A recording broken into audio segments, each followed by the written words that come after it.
El fútbol argentino tiene una historia muy grande, nacida a finales del siglo XIX, a comienzos del siglo XX, por la calidad de sus jugadores y por el fervor de su gente. Justamente se encuadra en esto Boca Juniors, nacido en abril de 1905, por el fervor y el entusiasmo de 5 muchachos, la mayoría de origen italiano, en este barrio mítico de la ciudad de Buenos Aires, pegadito al Riachuelo.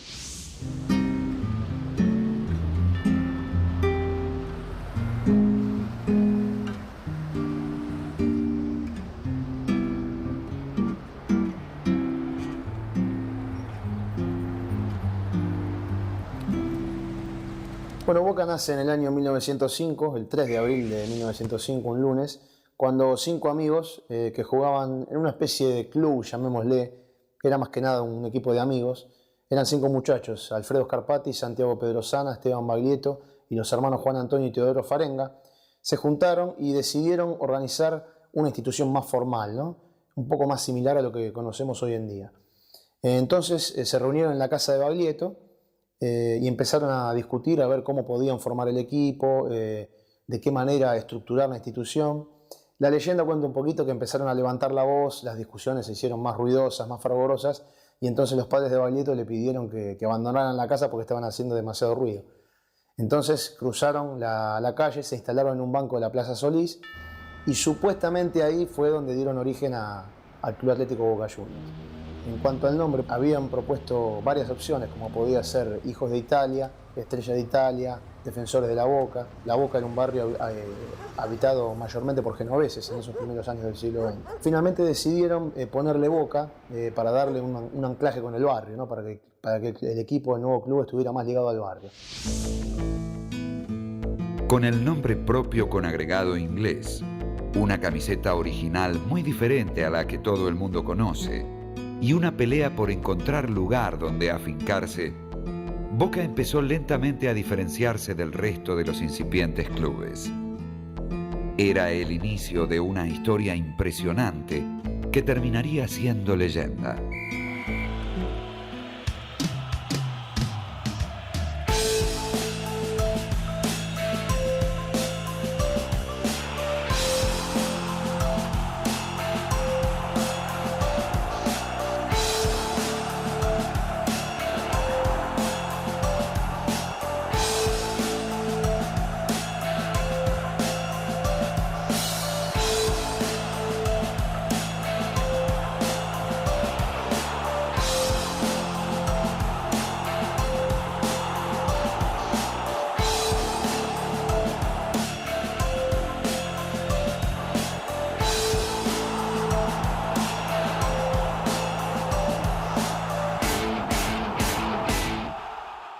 Cuando entré a la cancha de Boca la primera vez, entré con la cancha vacía a entrenar en la cancha.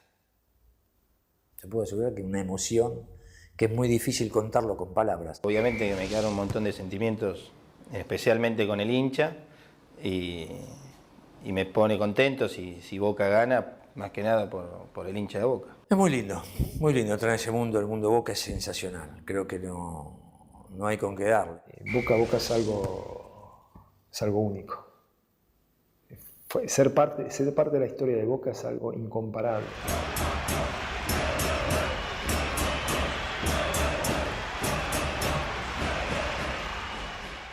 La primera camiseta de Boca es blanca y negra.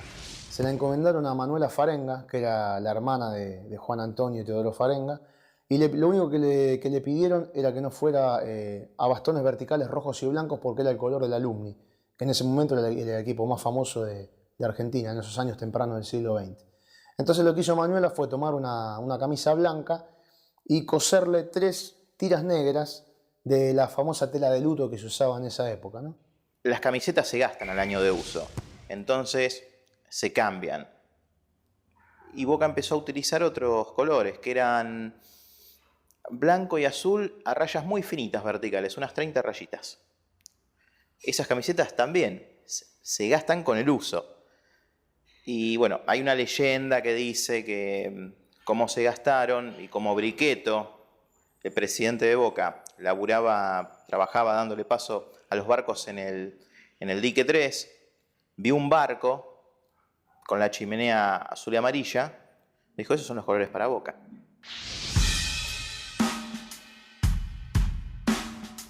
Boca ya tenía su camiseta emblemática. Llegaba a Primera División en 1913 para no irse nunca más y se había metido en el cariño del barrio. Empezaba la rivalidad contra el otro habitante de la misma barriada, River Plate, que se empeñaba en quedarse en la zona, aunque a mediados de los años 20 emprendería la mudanza definitiva que lo alejaría de la zona portuaria. Boca había conseguido el ascenso a Primera División, digamos no en la cancha, sino por una escisión que había habido. Se había formado una asociación paralela, la Federación Argentina. Entonces, en el seno de la Asociación Argentina, que era la oficial, habían quedado muy pocos equipos. Entonces, la Asociación Argentina decidió ascender a varios equipos por decreto, entre los cuales estaba Boca. En 1925 Boca produjo un hecho inusual. Se fue de gira por Europa, algo que no era nada frecuente en esa época. Boca ganó 15 de los 19 partidos que jugó y provocó una verdadera conmoción en el fútbol argentino. Se hizo inmensamente popular el cuadro Geneise, que volvió al país y que siguió jugando en la Asociación Argentina, donde peleaba con Huracán palmo a palmo todos los años a ver quién era el mejor. Boca ganó el último campeonato amateur, el último campeonato importante del amateurismo en 1930 y repitió en el primer torneo profesional, en el de 1931, ya con Pancho Barallo, con Benítez Cáceres, con Cherro, con jugadores que hicieron una historia muy grande y que en aquel momento lo pusieron a Boca en la cima de la popularidad.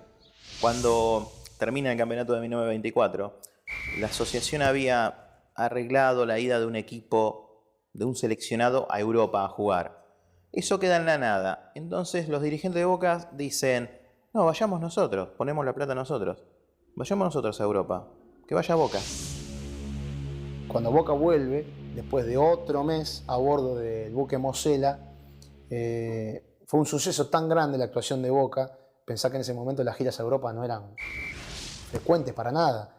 Boca en ese sentido fue un pionero total y absoluto. Había una multitud acá en el puerto de Buenos Aires esperándolo y a partir de ahí la historia de Boca cambió casi radicalmente. La popularidad se fue por las nubes. Boca ganó 3 de los primeros 5 campeonatos del profesionalismo, apoyado en varios goleadores de raza.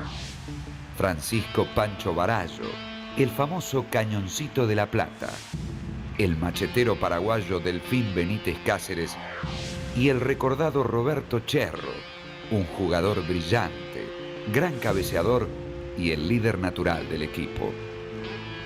La primera cancha que tuvo Boca estaba en la manzana delimitada por las calles Senguel, Gaboto, Benito Pérez Galdós y Pedro de Mendoza.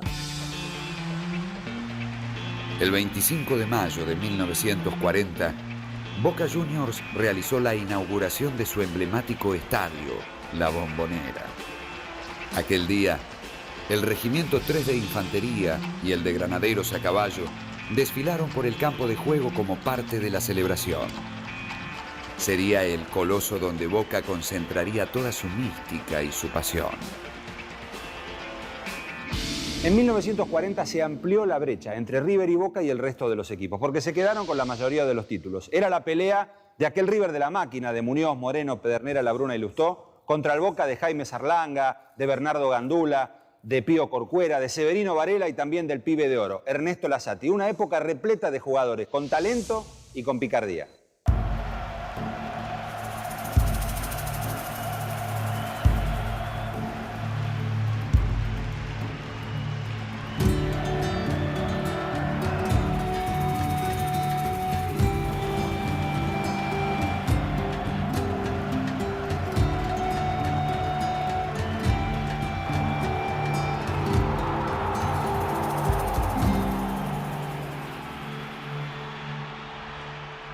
En los primeros años del profesionalismo, Boca ejerce una paternidad bastante pronunciada. River le gana el primer partido en 1936 recién. Y bueno, y comienzan a darse duelos inolvidables.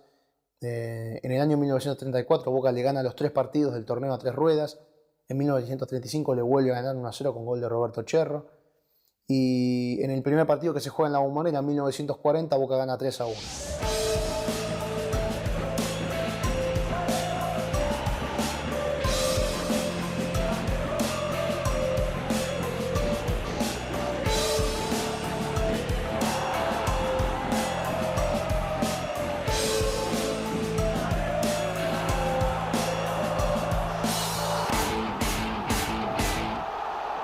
Cuando tenía 3, 4 años, un día voy a mi casa y le pregunto, mamá, ¿yo de qué cuadro soy? Porque me habían preguntado y ya no sabía.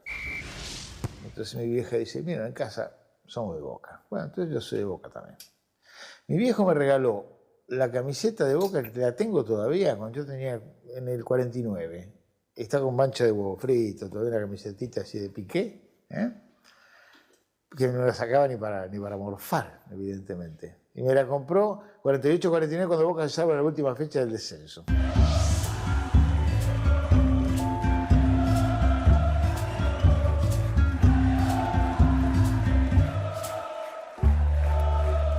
Boca tuvo que esperar 8 años para volver a salir campeón, entre 1954 y 1962. Para salir campeón en el 62, en el 64, en el 65, armó una defensa muy dura, muy sólida. Era muy difícil convertirle un gol a Boca. Antonio Roma y Silvio Marzolini, que habían llegado de Ferrocarril Oeste, fueron titulares inamovibles. Antonio Ratín, que salió del club, el correntino José María Silvero, Carmelo Simeone, que había llegado de Vélez, muchísimos jugadores defensivamente que le dieron una estructura de roca. Para colmo, River, que llevaba una sequía ya importante, dejó varios campeonatos en la mítica Bombonera. Antes de jugar contra River, que un compañero nuestro, gran tipo, gran jugador, fanático de Boca total, Canadio Pérez, había visto un partido de River y había visto cuando Delén pateaba la pelota de los penales. No es ahora como la televisión que tenés el video, te lo pasan en el momento.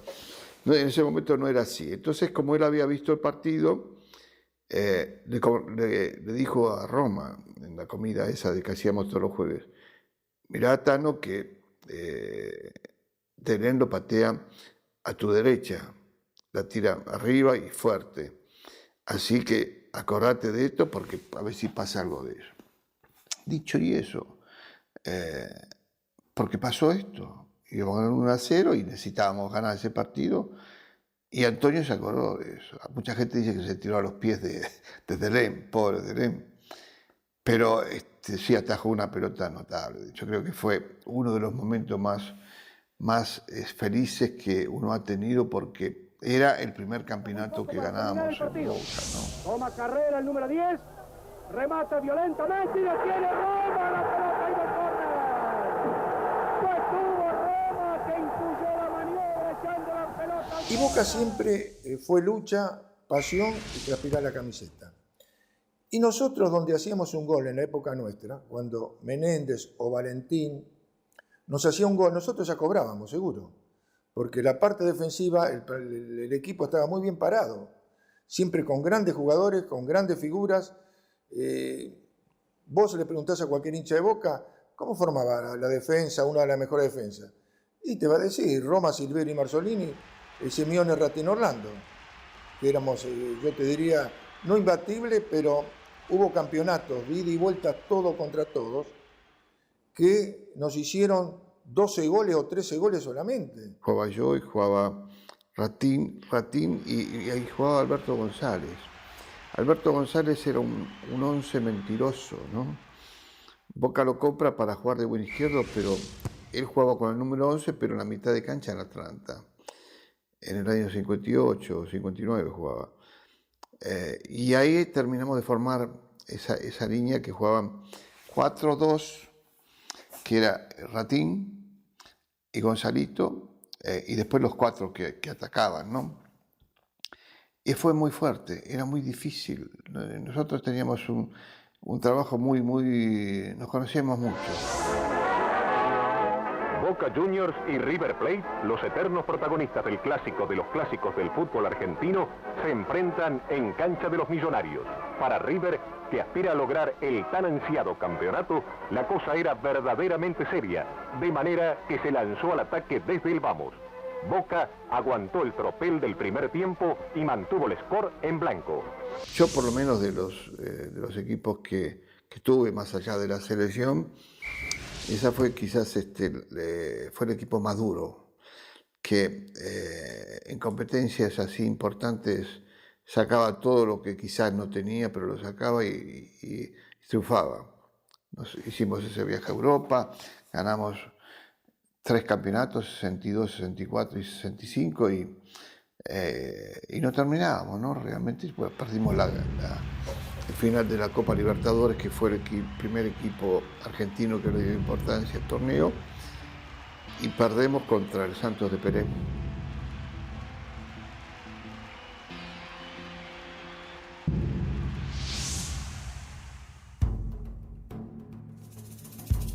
En 1963 apareció un gambeteador impresionante que se metió muy rápido a la hinchada en el bolsillo. Un nuevo ídolo, Ángel Clemente Rojas. Una figura de esas que aparecen de vez en cuando con tanto brillo en un club tan importante.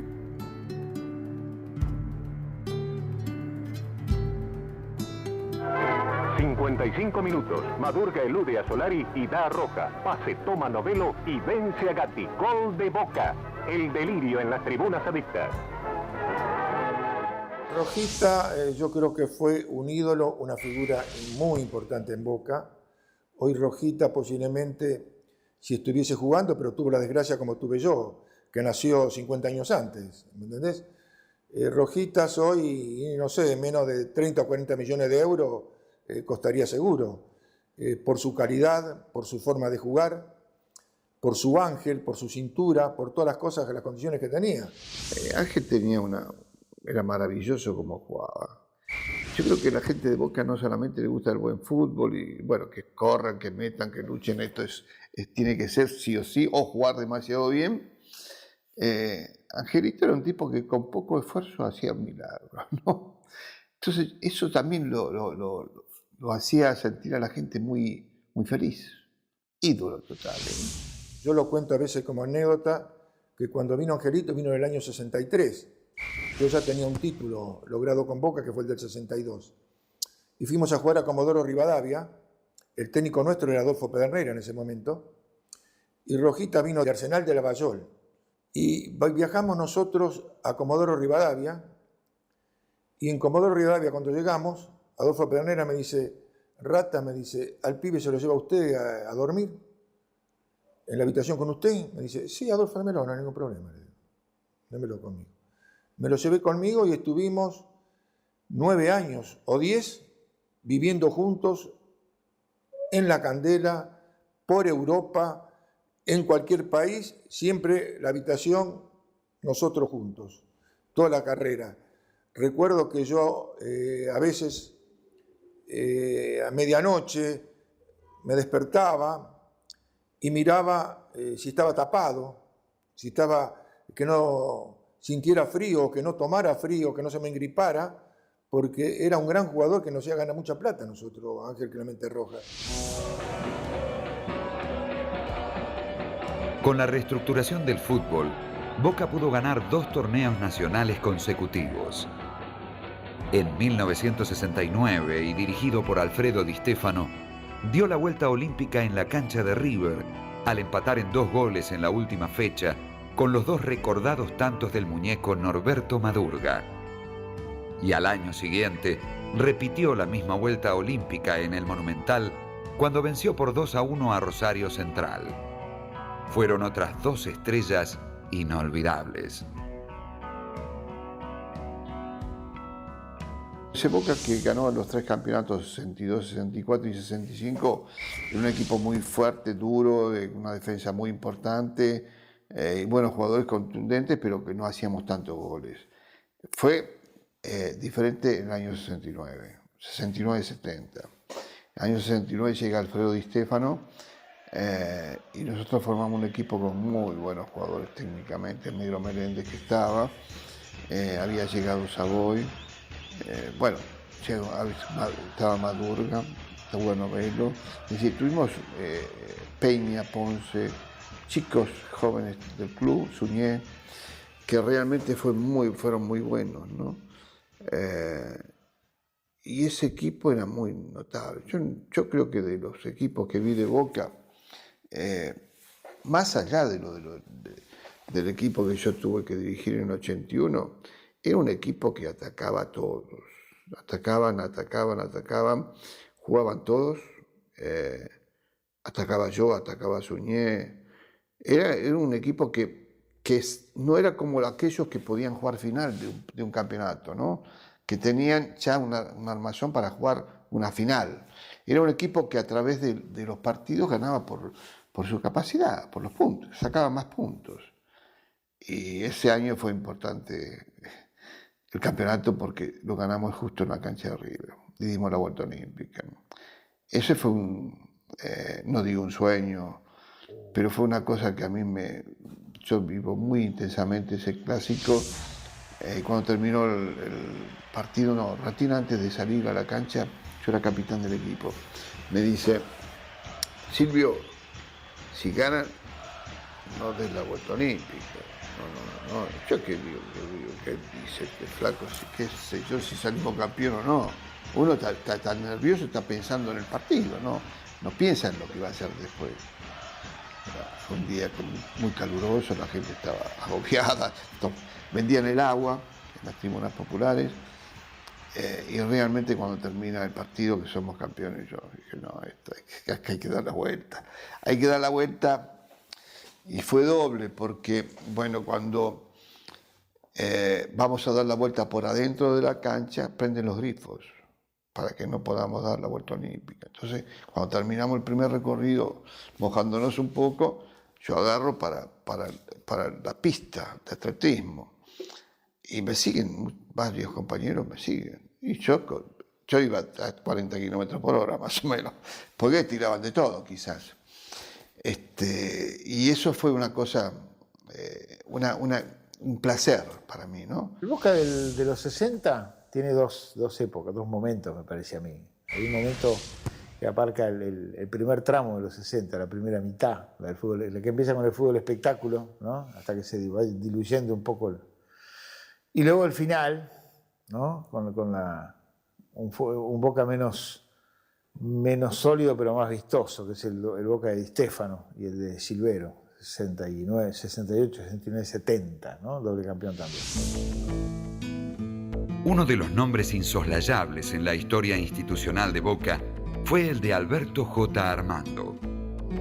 Presidente del club durante más de 20 años, consiguió en su gestión 11 títulos, entre los que se cuentan las primeras 2 Copas Libertadores de América y la primera Intercontinental. Hasta mediados de la década del 70, Boca tenía prestigio, popularidad, había ganado muchos campeonatos locales, pero no tenía ningún título internacional. Para eso, a fines de 1975, la dirigencia encabezada por Alberto J. Armando fue a buscar a Juan Carlos Lorenzo, al mítico Lorenzo que había salido campeón varias veces con San Lorenzo de Almagro. Con Lorenzo llegaron Hugo Gatti, Mastrangelo, Carlos Beglio, una enorme cantidad de futbolistas que le dieron brillo y lustre a la campaña de Boca en aquella época. Bicampeón en el 76 en el fútbol argentino, ganó la Copa Libertadores 2 veces y se quedó con la Copa Intercontinental. Todo un menú de copas obtenido entre 1976 y 1979.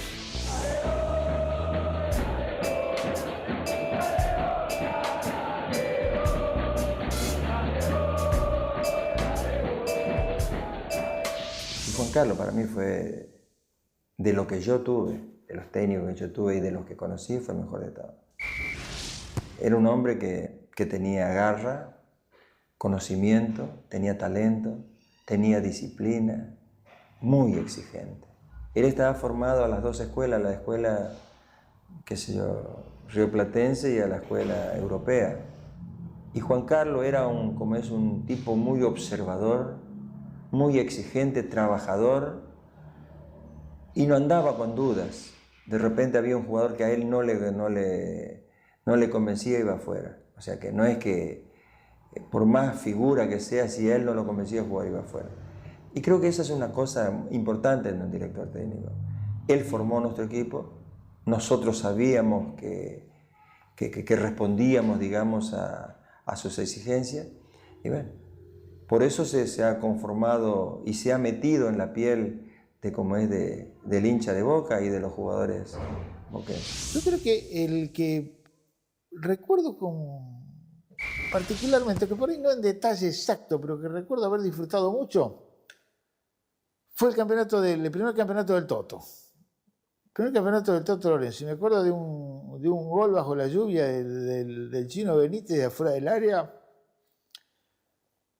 que después acababa de comenzar la dictadura, ¿no? Estábamos en el mismo 76, fines del 76. Varios fueron los jugadores emblemáticos de aquel equipo. Párrafo aparte para el Loco Gatti, héroe en los penales de la primera Copa Libertadores boquense. Una referencia obligada a la hora de recordar aquella hazaña en Montevideo.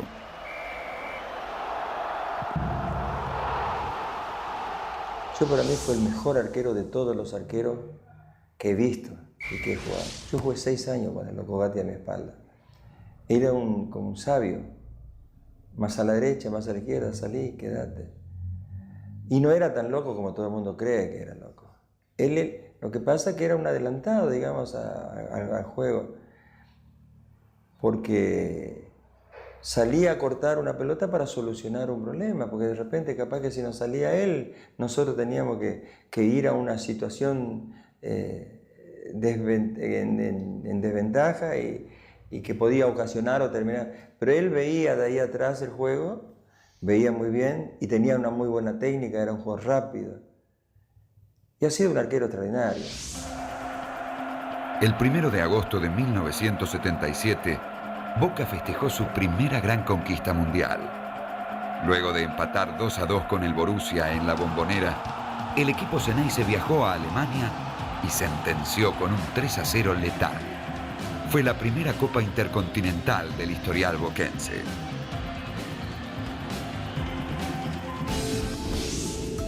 En febrero de 1981, Boca produjo una conmoción. Contrató al mejor jugador de la historia del fútbol argentino, al número 10 de Argentinos Juniors, a Diego Armando Maradona.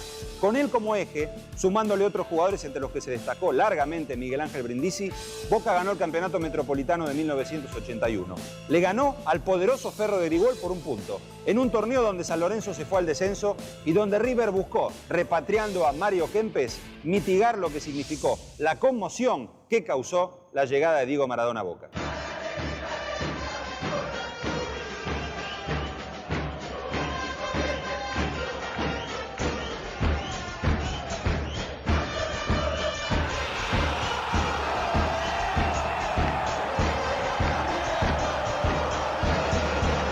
Diego se perfilaba como el gran jugador, ya lo demostraba en su equipo, en Argentinos Juniors, que los hinchas de otros clubes iban a ver a Argentinos Juniors para verlo a Diego. Boca lo trae haciendo un gran esfuerzo y revolucionó.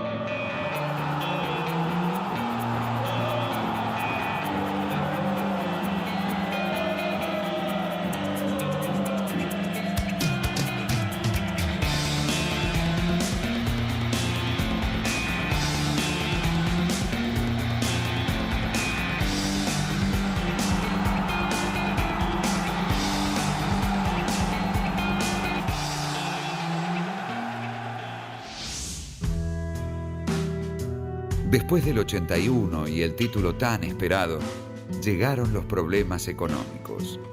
Muchos y muy graves. Boca vivió una situación muy complicada y pudo levantarse por el esfuerzo de sus mejores dirigentes.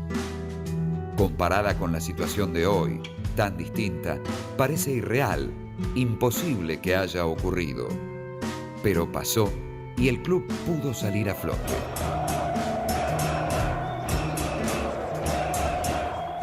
El Boca de fin del 80 era un Boca con graves problemas económicos. De ahí para atrás a mí me resulta difícil, pero yo creo que la ciudad deportiva, los cambios del país, todos influenciaban.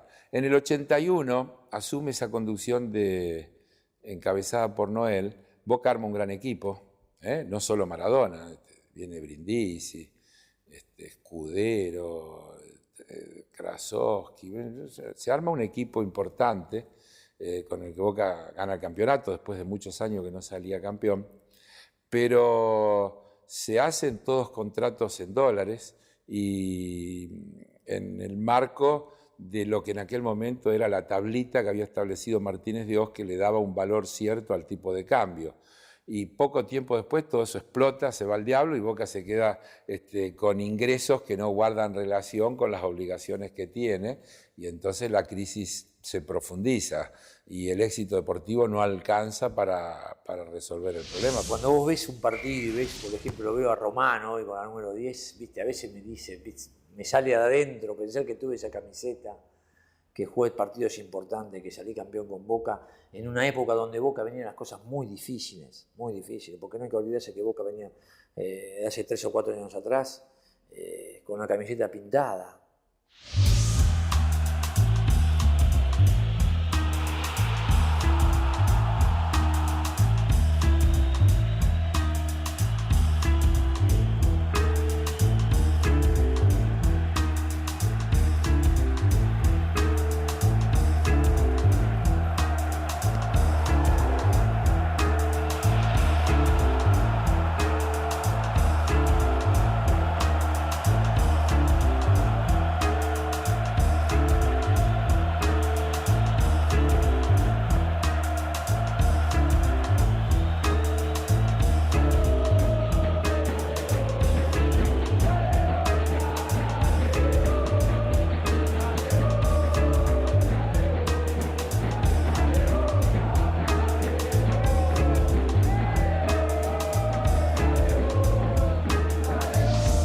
Boca ganó el torneo Apertura de 1992 después de 11 años sin obtener ningún título. En la década del 80 tuvo numerosos problemas económicos, inconvenientes serios que la conducción de Antonio Alegre y de Carlos Heller pudo neutralizar.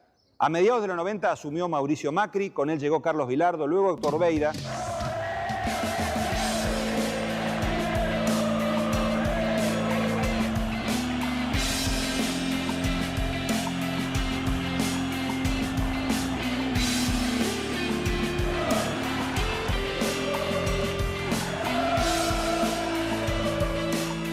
El 7 de octubre de 1995, Diego volvió a pisar su cancha más querida, la mítica Bombonera. Todo el fervor y la emoción de sus hinchas y la alegría de sus propios compañeros al compartir el campo de juego con el más grande de todos los tiempos.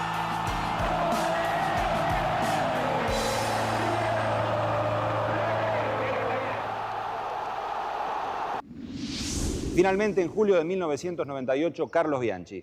Con el multicampeón técnico de Vélez, Boca ganó todo. Empezó con el bicampeonato 98-99, batió el récord de 40 partidos invictos en los torneos locales, se quedó con varias Copas Libertadores y con varias Copas Intercontinentales. Pasó a ser un equipo mucho más grande del que era. Pasó a ser el nuevo rey de copas. Podíamos ir a jugar a cualquier lugar que nosotros sabíamos que no perdíamos. Es difícil explicarlo con palabras lo que uno siente en esos momentos, pero te das cuenta que no te ganaba nadie. Por eso tuvimos 40 partidos sin perder. Y si el equipo estaba completo, te mataba. Eran los primeros. Definíamos el partido en los primeros 20 minutos.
Tenemos que estar tranquilos y pensar de que es una buena ocasión para demostrar todo lo que hizo este grupo en 2 años de vida.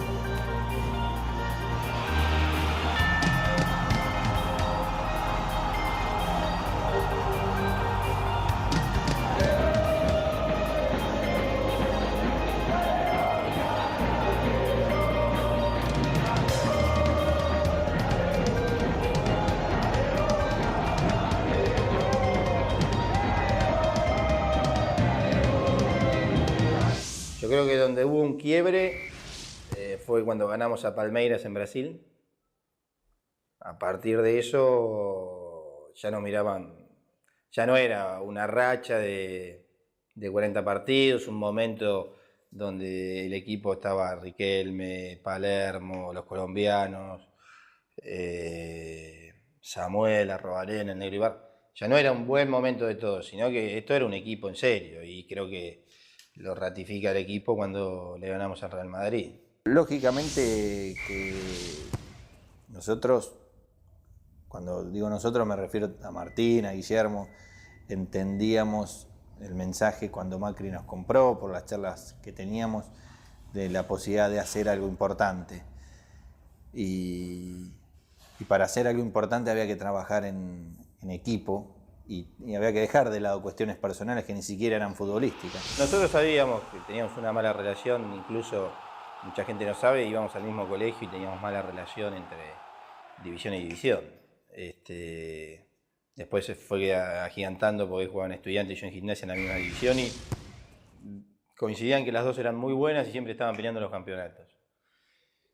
Y bueno, cuando llegamos ahí los dos fuimos inteligentes en poner cada uno lo mejor para Boca y separar nuestros asuntos personales, que a través del tiempo ni siquiera una charla mereció, porque era discusión de la juventud y nada más. Después de arrasar en el torneo argentino, el Boca de Bianchi se quedó con la Copa Libertadores y con la Intercontinental. En Japón, el poderoso Real Madrid, un seleccionado de estrellas, no pudo hacer nada ante la tremenda efectividad de Palermo y la solidez del cuadro ceneice.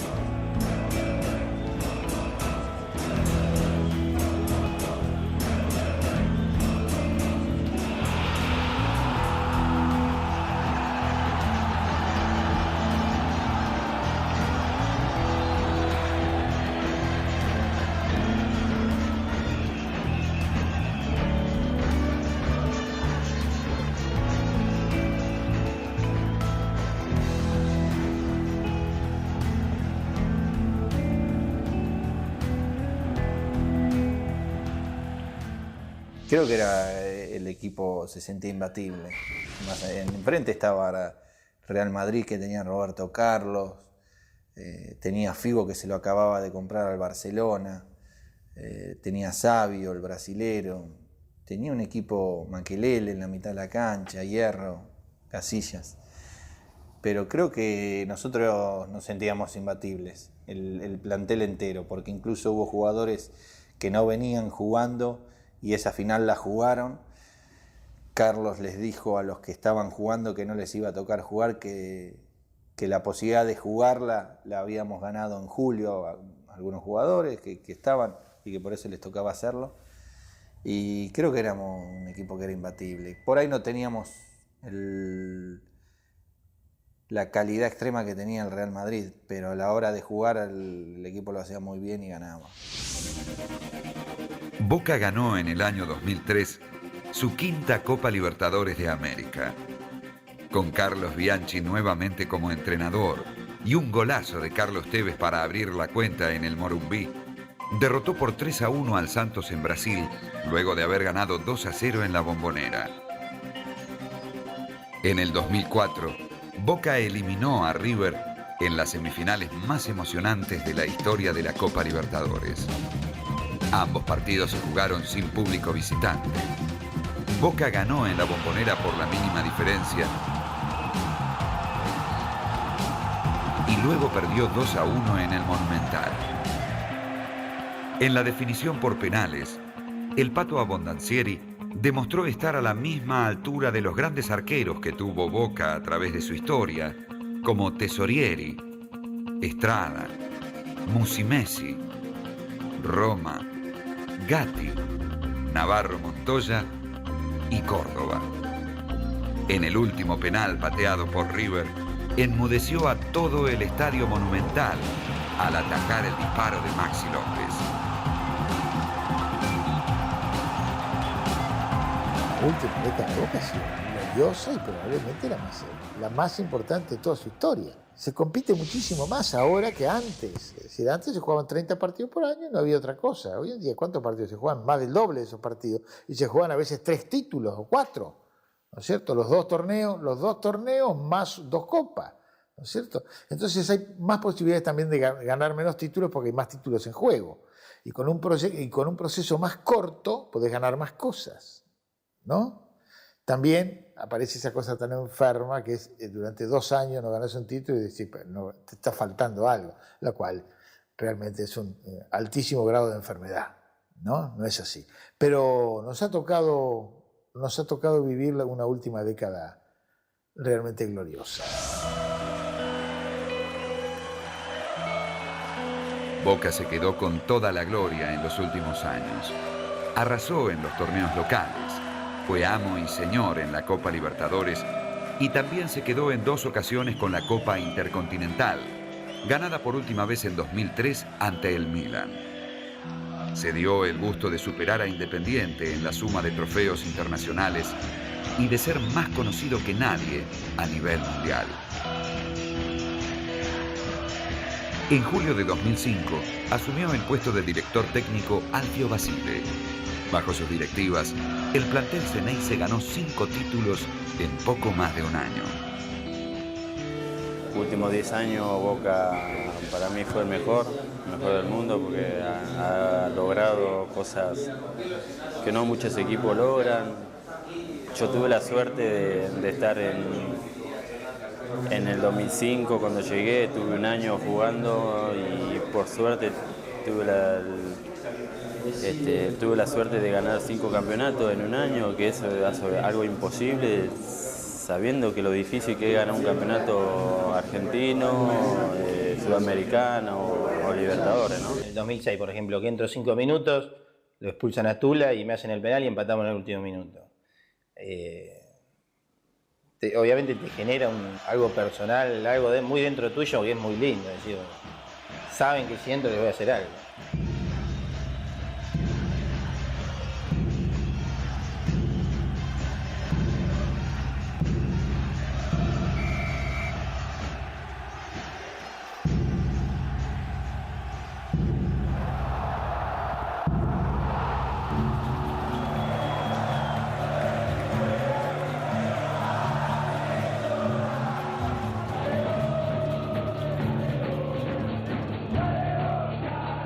Yo me acuerdo que mi mamá había tenido un problema de salud y no sé si le habían operado 1 o 2 días antes.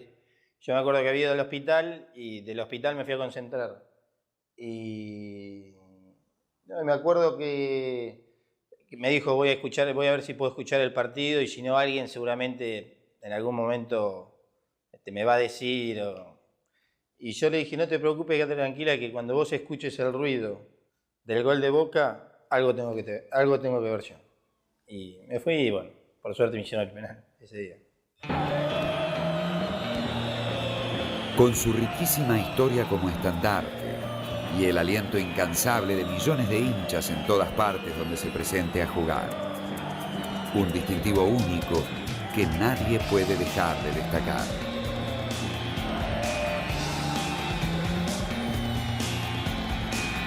Boca es una institución de una trascendencia tal que la exposición que te da Boca no te la da ninguna otra institución.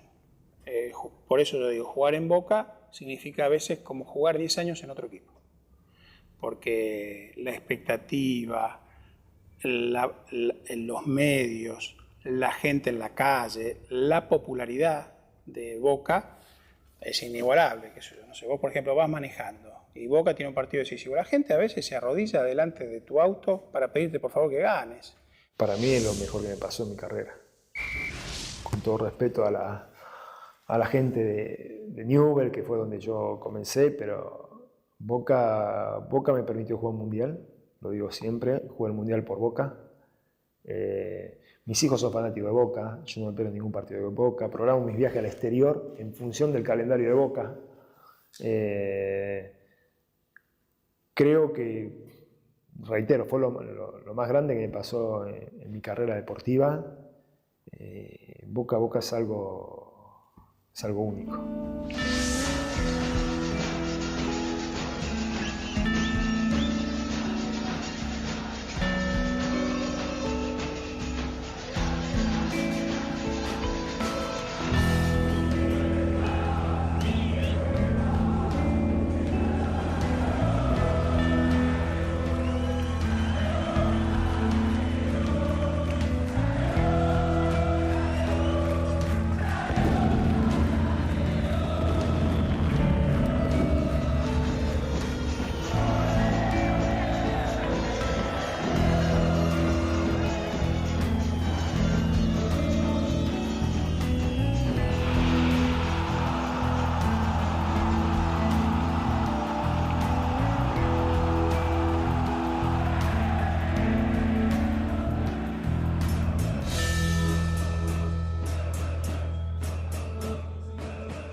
Muchas veces uno escucha lo que es jugar en Boca, lo que significa la gente.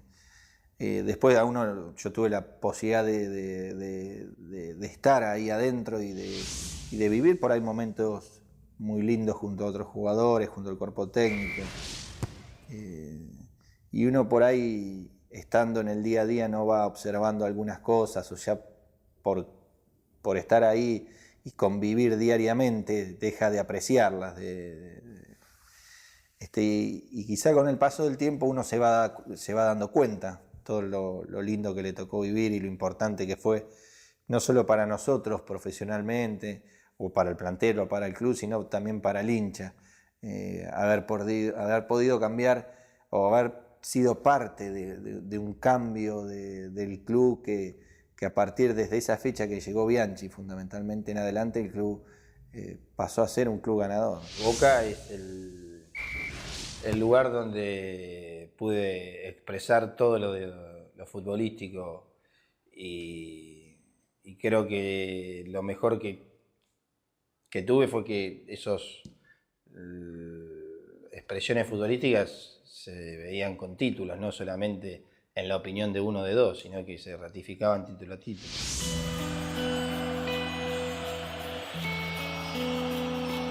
Una nueva estrella se suma a los éxitos boquenses.